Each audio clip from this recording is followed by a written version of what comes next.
Mesdames et messieurs, bonsoir. Bienvenue à cette brève information sur le magazine Réveil Congo, la plateforme d'éveil de conscience et des changements de mentalité. Nous consacrons cette brève information à la rencontre ce mardi 18 mars 2025 entre le président Félix Antoine Tshisekedi Tshilombo, le président congolais, et son homologue rwandais Paul Kagame au Qatar pour discuter du conflit dans l'est du Congo. Le Qatar joue un rôle de médiateur dans les pourparlers entre le président de la RDC et du Rwanda. Il s'agit de leur première rencontre depuis la dernière escalade du conflit dans l'est de la RDC. Les deux présidents ont affirmé leur engagement à parvenir à un cessez-le-feu. Les discussions doivent se poursuivre pour trouver une paix durable. Chers amis de Réveil Congo, bienvenue une fois de plus.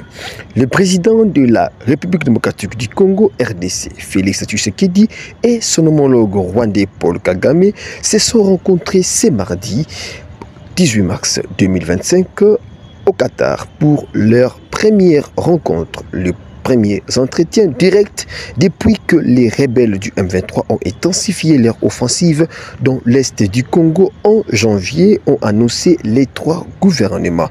La réunion sous la médiation de l'émir du Qatar intervient dans un contexte d'avancée rapide qui a vu le M23 s'emparer des deux plus grandes villes de l'est du Congo, à savoir la ville de Goma et du sud Kivu et de Bukavu. Le Congo accuse le Rwanda d'envoyer des armes et des troupes rwandaises pour soutenir les rebelles, dont l'offensive a plongé l'est du Congo dans son pire conflit depuis des décennies.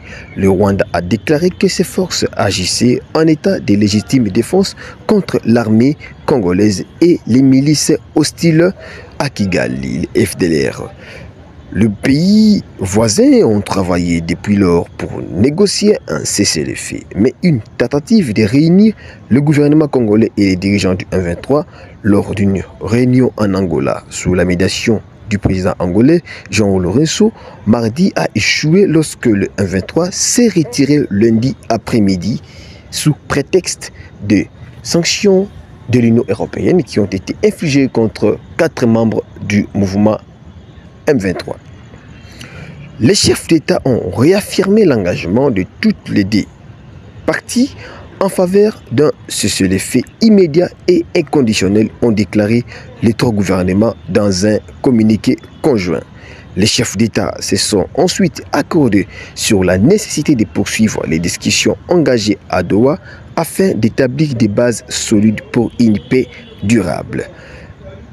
Un diplomatique informé des discussions a déclaré que la réunion était informelle et ne visait pas à remplacer les efforts existants. Le conflit dans l'est du Congo trouve ses racines dans les retombées du génocide rwandais de 1994 et dans les concurrences pour les richesses minières. Il s'est rapidement intensifié depuis janvier, faisant des milliers de morts et des centaines de milliers de personnes contraintes de quitter leur foyer.